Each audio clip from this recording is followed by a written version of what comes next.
जय हिंद दोस्तों, नमस्कार। मैं अर्जुन हूँ और मैं आज अपनी कुछ मन की बातें आपसे शेयर करना चाहता हूँ। मैं एक ड्राइवर हूँ और समस्त ड्राइवर भाइयों से या उन सभी से जो ड्राइवरों से प्यार करते हैं उनसे एक उम्मीद लेके अपनी बातें कह रहा हूँ। मैं 20-21 साल से ड्राइविंग करता हूँ। पहले ट्रांसपोर्ट गाड़ियाँ चलाता था। सितंबर 2018 से मैं कैब चलाने लगा। मैंने सुना था कि ओला उबेर जो है अच्छे पैसे देती है और अच्छे काम देती है, जिससे लोगों को अच्छे रोज़गार के मौके मिलते हैं। तो मैं भी लालच में आके कि चलो मेरा भी कुछ अच्छा हो जाएगा, 2 पैसे अच्छे कमाऊंगा तो अपना घर परिवार बच्चों की देखभाल अच्छे से करूंगा। ये लालच में आके मैंने एक कर्जा कुआम लेके गाड़ी ले लिया, ओला उबेर में लगाया और चलाना चालू किया। आज मुझे 3 साल से ऊपर हो गए गाड़ी ओला उबेर में काम करते हुए। लेकिन आज मैं जब अपना 3 साल का देखता हूँ कि 3 साल में मैंने क्या खोया क्या पाया, तो अपने आप को ठगा हुआ महसूस करता हूँ। मुझे अफसोस होता है कि मैं ओला उबेर के साथ काम करने का फ़ैसला क्यों किया। मेरी लाइफ 3 साल में बहुत ज़्यादा बर्बाद हो चुकी है ओला उबेर की वजह से। मैं ट्रांसपोर्ट का काम करता था, गुड्स कैरियर चलाता था। मेरे पास एक छोटी सी 3 व्हीलर गाड़ी थी।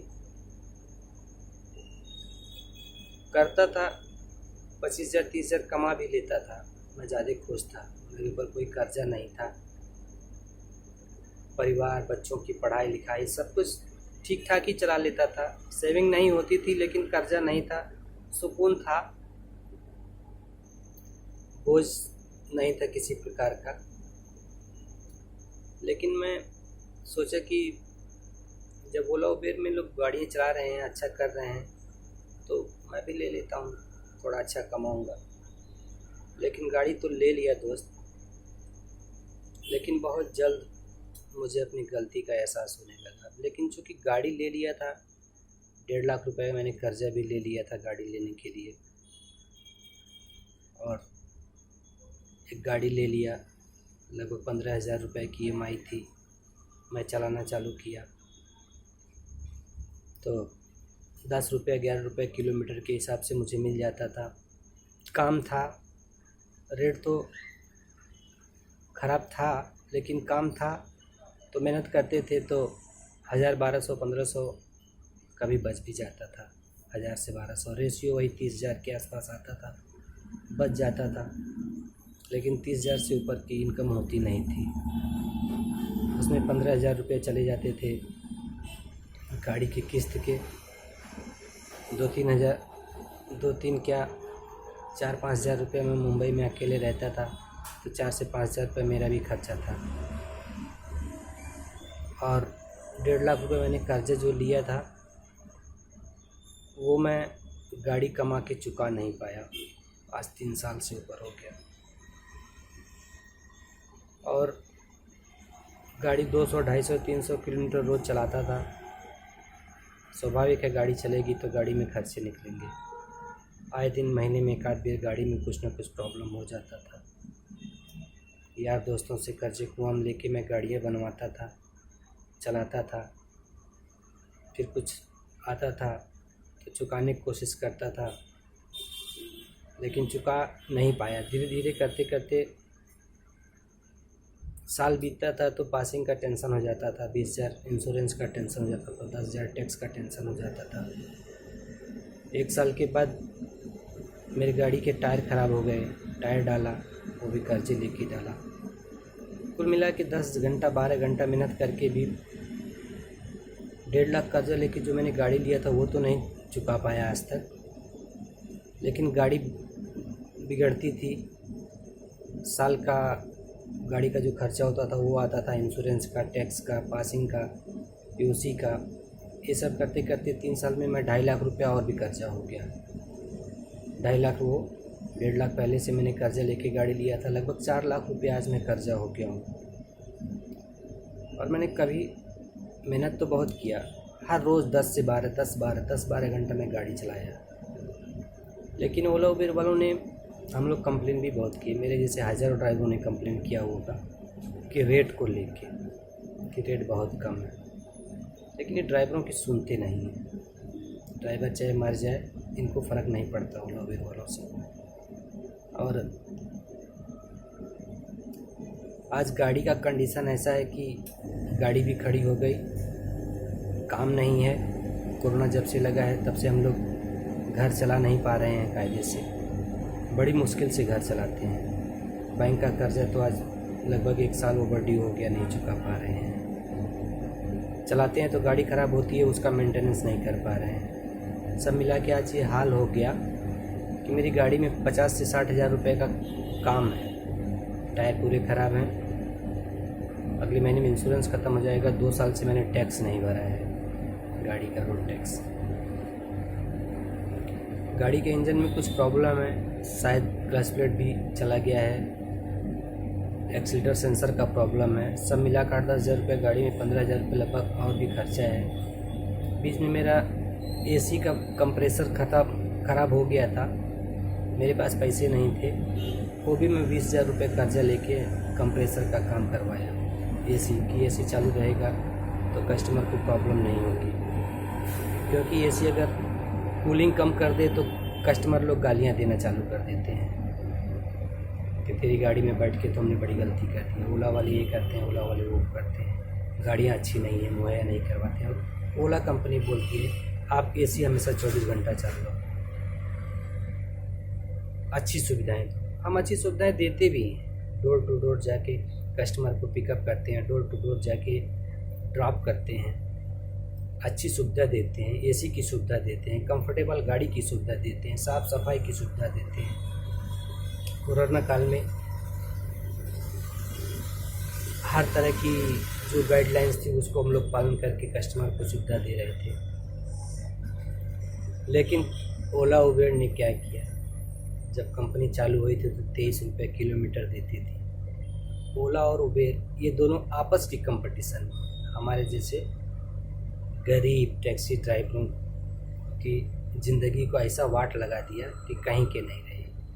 आज मुंबई में काली पीली टैक्सी का रेट 29 रुपया 30 रुपया है प्रति किलोमीटर, और ये 23 रुपये से शुरू किए थे।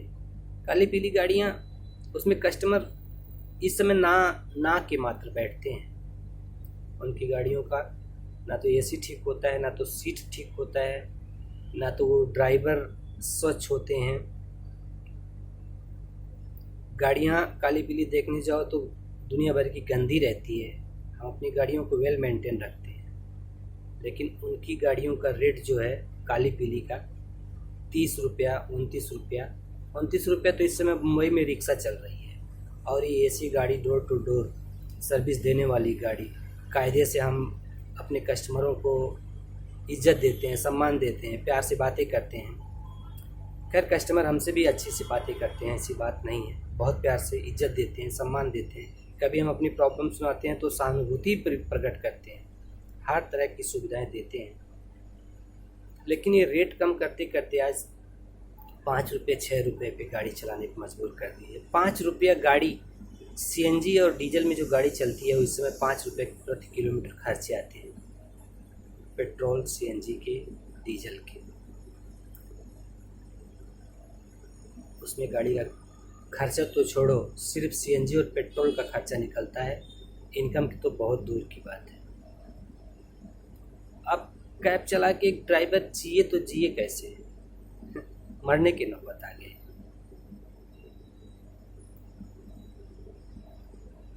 आज हमारे जैसे बहुत सारे लोगों ने गाड़ियाँ तो खड़ी कर दी है, ऐसे मैंने भी खड़ी कर दी है, गाड़ी सड़ रही है, क्योंकि ना तो मैं गाड़ी का किस्त चुका पाऊँगा और ना ही मैं उसको मेंटेन कर पाऊँगा। ना ही मैं उसका पेपर वर्क कर पाऊँगा, क्योंकि मैं घर नहीं चला पा रहा हूँ। जब ओला उबेर में गाड़ी चला करके, तो मैं गाड़ी का खर्चा कैसे निकालूँ? आज सही होगा करते करते मैं लगभग 4 लाख रुपए कर्जे में हो गया। बैंक वाले फ़ोन करते हैं, जिससे ले दे के मैंने काम किया, वो लोग भी बेचारे परेशान करते हैं। क्यों ना करें, जो दिया है, मदद किया था, हम उसको सही टाइम पे जब चुका ही नहीं पाएंगे तो स्वाभाविक है, सामने वाला अपना पैसा अगर हमने हमारे बुरे वक्त में दिया है तो भाई मांगेगा ज़रूर। कैसे चुकाएं, कहाँ से चुकाएं, समझ में नहीं आता है। इसलिए मैं आज ये वीडियो बना रहा हूँ अपने उन तमाम ड्राइवर भाइयों के। भाई, ओला उबेर को जितना जल्दी है छोड़ दो, क्योंकि ये तो हमारी प्रॉब्लम कभी सुनेंगे नहीं। हमें आज तक यही समझ नहीं आया कि 5 रुपये 6 रुपये किलोमीटर ये दे के किसका भला कर रहे हैं। अपना, हमारे जैसे ड्राइवर भाइयों का, कस्टमर का, किसका? टैक्सी लाइन को पूरी तरह ओला उबेर वालों ने बर्बाद कर दिया, और हमारे जैसे लाखों ड्राइवर बर्बाद हो गए। मुझसे मिलते हैं मेरे ड्राइवर भाई, बताते हैं अपनी प्रॉब्लम, मैं भी बताता हूँ, वो भी बताते हैं कि आज इस कोरोना काल में तो कस्टमर भी नहीं है, जो हैं वो इस तरह के रेट मिल रहे हैं कि उससे गाड़ी का सीएनजी, डीजल, पेट्रोल ही निकलता है, बाकी कुछ निकलता नहीं है। सुबह से शाम हमारे जैसे कितने ड्राइवर जो हैं वो चाय तक नहीं पीते हैं किसी ढाबे पे, किसी और छोटे से स्टॉल पे खड़े होके कि चाय पी लो। सोचते हैं चाय पियेंगे तो 10 रुपये कहाँ से आएगा यार। पिछले 3 महीने हो गए मैं ड्राइवरी बंद कर दिया है मैंने। गाड़ी खड़ी है, सड़ रही है, बैंक का फ़ोन आता है, मैं 2 बार बोल दिया भैया आपकी गाड़ी यहाँ खड़ी है, आप लेके जाओ, मैं किस्त नहीं चुका सकता। आप सभी ओला उबेर ड्राइवर भाइयों से मेरा हाथ जोड़ के प्रार्थना है, छोड़ दो यार, अपनी ज़िंदगी ख़राब मत करो ओला उबेर के साथ काम करके। ज़िंदगी नरक बना दिया है इन लोगों ने। इनके साथ जाना हमारे जैसे लोगों की ही गलती थी, जो इनके साथ हमने काम किया।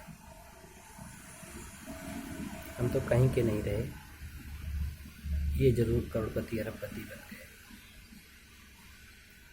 आज हम इतने कर्जे में दब गए हैं कि हम लगता नहीं कि हम अपनी ज़िंदगी के 2-4 साल खर्चा करके भी कवर कर पाएंगे। आज मैं 12,000 रुपये की एक दुकान पे नौकरी करता हूँ, ये सोच के कि मैं अपने बच्चों को कम से कम 2 वक्त की रोटी मुहैया करा दूँ।